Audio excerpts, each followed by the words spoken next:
الله أكبر الله أكبر الله أكبر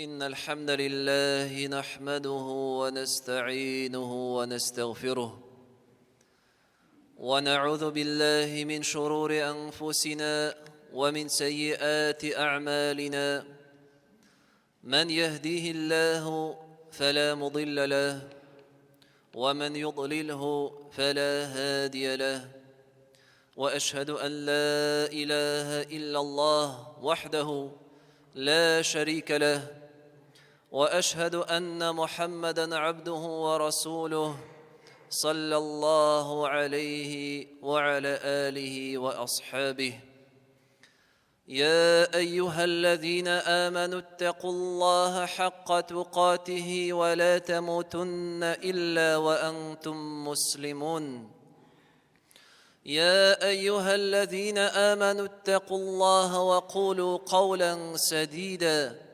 يصلح لكم أعمالكم ويغفر لكم ذنوبكم ومن يطع الله ورسوله فقد فاز فوزا عظيما أما بعد Hiç şeksiz barcha maqtav, hamd va sana g'alamlarning Robbisi, xo'jasi, idarachisi Allohga g'ana tegishli.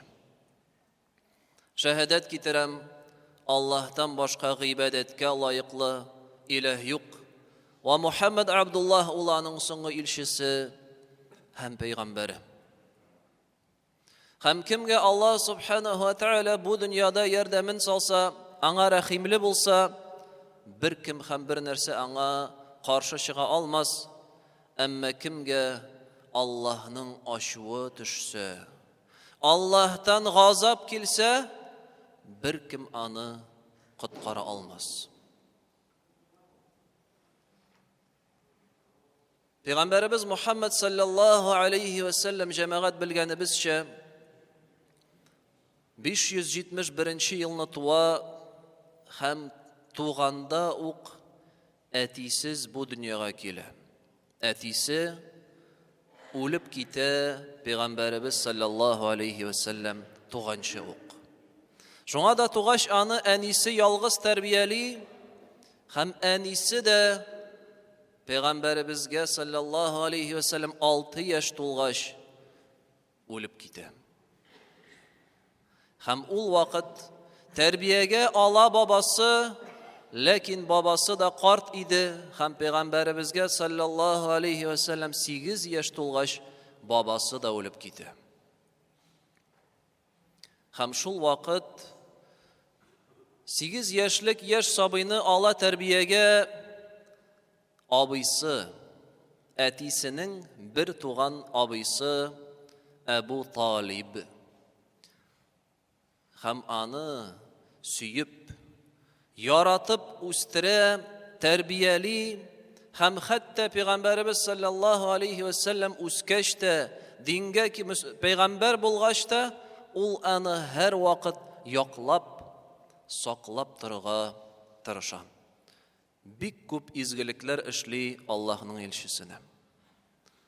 Lakin Ebu Talib, Peygamberimiz sallallahu aleyhi ve sellem ne kadar anı dinge şakırmasın, nişikkine dağvetlemesin, ol İslam dinin kabul etmişi, müşrik bulup, dinsiz bulup, bu dünyadan gite. Demek, ana Peygamberimiz de sallallahu aleyhi ve sellem yardım ete almayı, hem anın uğrunu cehennem otu bula. Lakin Peygamberimizin sallallahu aleyhi ve sellem şefaati bilen ana en jingil gazap bolur dedi. Ehvanu ehlin nari azaben Ebu Talib ve huve yenta'ilu bina'leyni yagli minhuma dimağuhu. Cehennem ehillerinin en jingil gazap bulaşak kişi ol Әбу Талиб булыр диде Аллаһның илчесе. Аның аягына кигезерләр кайнар сандали. Һәм аның эссесеннән кайнар аның мие ди. Иң җиңел газап җәмәгать җәһәннәмдә. Бу газап җиңел булса, калганы ниндисең аның җәһәннәм уты җәмәгать.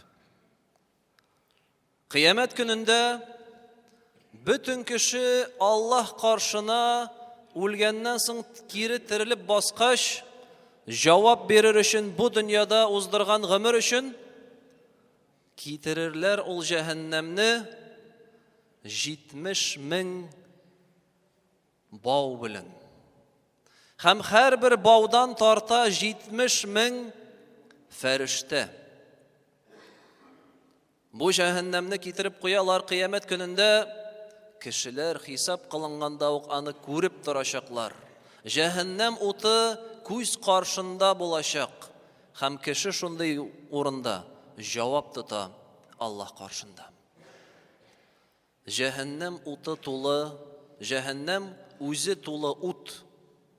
Һәм аның эссесе бу дөнья уты белән чагыштырып та булмый. Чөнки Пәйгамбәрбез саллаллаһу алейхи ва саллям әйтте, бу дөнья уты ди. Аның кайнарлыгы җәһәннәм утының 70-тән 1 өлеше генә диде. Бу дөньядагы ут, эссе, пешерә, кайнар, ләкин ул җәһәннәм утының 70-тән 1 өлеше генә. Һәм атырлар шушы җәһәннәмгә кешеләрне бау бәйләп, җир йөзләре белән җирдән өстерәп алып барырлар да ташларлар шушы чокырга. Һәм шушы чокырда чылбырлар белән бәйләп куярлар. Әл-Хакка сүрәсендә Аллаһ субханаһу ва тааля безгә әлеге күренешне тасвирлап әйтә. وأما من أوتي كتابه بشماله فيقول يا ليتني لم أوت كتابيه ولم أدر ما حسابيه يا ليتها كانت القاضية. Җәһәннәм кыямәт көнендә кешеләргә гамәл дәфтәрләрен биргәндә, гөнаһлы кешеләргә гамәл дәфтәрен тоттырырлар сул кулына. Һәм шул вакыт кеше бу китапта, бу дәфтәрдә күргән бузыклыкларын, гөнаһларын күргәч әйтер: "Эх, бирмәсеннәр миңа бу китапны", дир. Миңа бу хисап булмаса иде, үлем белән генә бөтен нәрсә биткән булса иде дип өметләнер. Ләкин юк. Хисап килде. Һәм җавап бирергә кирәк. Шушы гамәл дәфтәрендә булган эшләр өчен. Ма агна анни малия, халака анни султания. Миңа байлыгым бер нинди файда китермәде дир. Һәм минем дәрәҗәм ул да мине һәлак кенә итте дир. Шуннан соң Аллаһ субханаһу ва тааля әйтер: "Хузуху фагуллух". Тотыгыз аны һәм бәйләгез.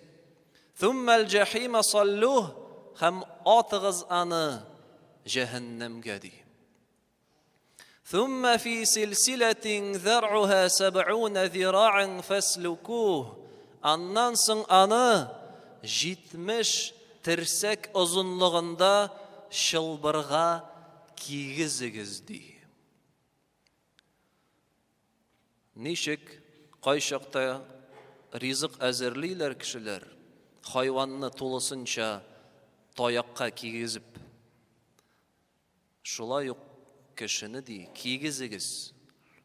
70 терсәк озынлыгында чылбырга.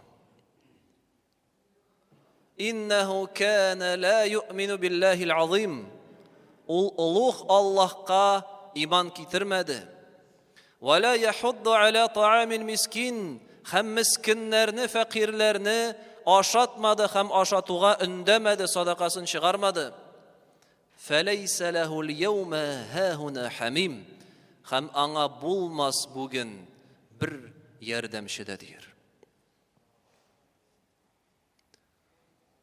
Җәһәннәмгә кеше эләгү белән андагы эсседән кеше яна башлый. Тиресе көйе. Ләкин көйеп янып битермен дә, котылырмын дип уйламасыннар өчен Аллаһ субханаһу ва тааля нәрсә ди Куръанда? Куллама надиджат джулудухум баддалнахум джулудан гайраха лиязуқул азаб. Аларның тиреләре надиджат, пешеп биткән сайын ди. Менә бу фигыль надиджа дигән сүз ризыкка кулланыла. Кайчан ризык пешә, ашарлык хәлгә килә, надиджа дип атала. Һәм монда да Аллаһ Тәгалә әйтә, аларның тиреләре, итләре пешеп биткән. Әзер булгач ди, яңа тире үстерәбез. Ни өчен? Лиязуқул азаб, газапны татысыннар өчен дип әйтә. Сизсеннәр. Янып бетеп котылу юк. Тире яна, яңасы үсеп чыга.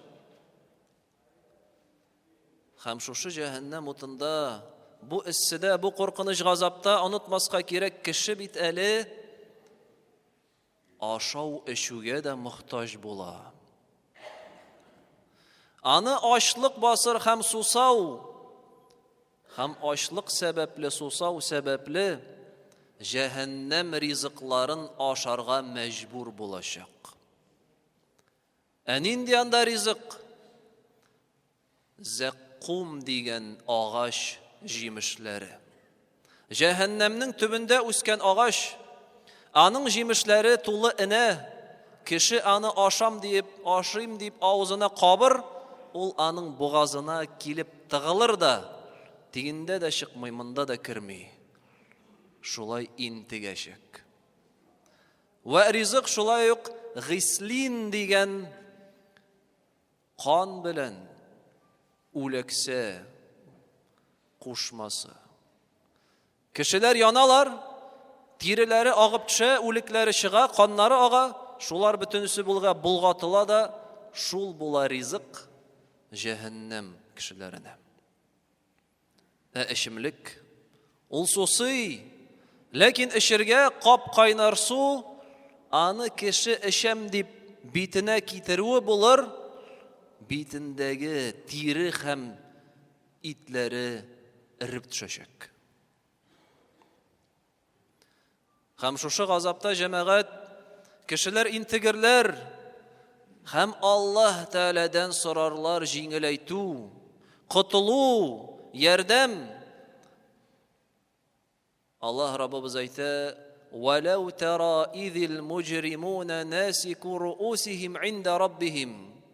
Күрсәң иде син гөнаһлы бәндәләрнең Раббылары каршында башларын иеп басып торганнарын, әйтеп: "Раббана абсарна ва сами'на." Эй Раббыбыз Аллаһ, без инде күрдек, без инде ишеттек. Бүтән әйтелгән сүз, пәйгамбәр сөйләгән сүз хак икәнлеген аңладык. Шуңа һич шиксез ышандык инде хәзер. Кайтар инде безне кире дөньяга. Кайтар инде безне. Нә'мәлу салиха. Изгелек эшләр идек дип әйтерләр. Ләкин Аллаһ субханаһу ва тааля җавап бирә: "Фазуqu бima наситум лиқа'a яумикум хаза." Менә шушы көнне онытуыгыз сәбәпле бу дөньяга бирелдегез. Аллаһның бурычларын оныттыгыз. Менә ничек сез оныттыгыз кыямәт көне киләчәген. Инна насинакум. Biz de sizni bugün unutacakbız. Şuшы җәһәннәм чокырында дияр. وذوقوا عذاب الخلد بما كنتم تعملون. Хаммәңге битмәс газапны татыгыз, үзегезнең эшләгән эшләрегез сәбәпле дияр. Ва бу җәһәннәм әһелләре бу газапта бөтенләй өметсез дә калырлар. Аллаһ Тәгаләдән сорап карадылар җиңеләйтү, ярдәм, ләкин юк аларга бернинди ярдәм һәм котылу. Демәк, хәзер күңелләрендә дә өмет юк. Ва аларның киләчәктә әйтәчәк сүзләре ул бары тик авыртынудан ыңгырашу, кычкыру һәм акырыну гына булачак. Менә шундый җәмәгать куркыныч ул җәһәннәм чыкыру. Шундый куркыныч ул җәһәннәм газабы. Һәм бер кем дә әйтә алмый, мин имин дип. Мин анда эләкмәячәкмен дип. Чөнки Пәйгамбәрбез саллаллаһу алейхи ва саллям әйтте: "Инна ахадакум ла я'малу би'амали ахлил джаннати, хатта ма якуну байнаху ва байнаха илля зира'." Сезнең берегез җәһәннәм әһелләре эшен эшләр, һәм инде менә җәннәт әһелләре эшен эшләр, һәм җәннәткә керергә инде бер терсәк кенә калыр ди. Ягъни үлемгә якынайыр. Шуннан соң эшләп куйыр бозыклык, гөнаһ, һәм шул сәбәпле җәһәннәмгә керер дип әйтә.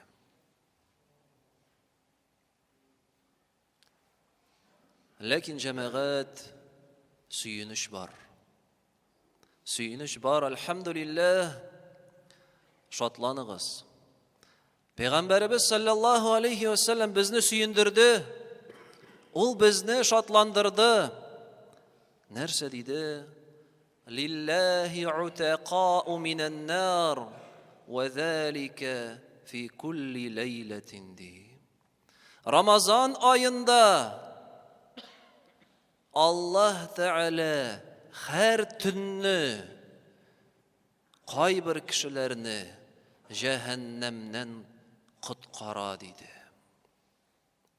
Шушы изге айда һәр көнне Аллаһ Субханаһу ва Тәгалә төн җиткәч кайбер кешеләрне бу кеше җәһәннәмнән имин булачак дип җәһәннәмнән котылачак кешеләр исемлегенә кертә.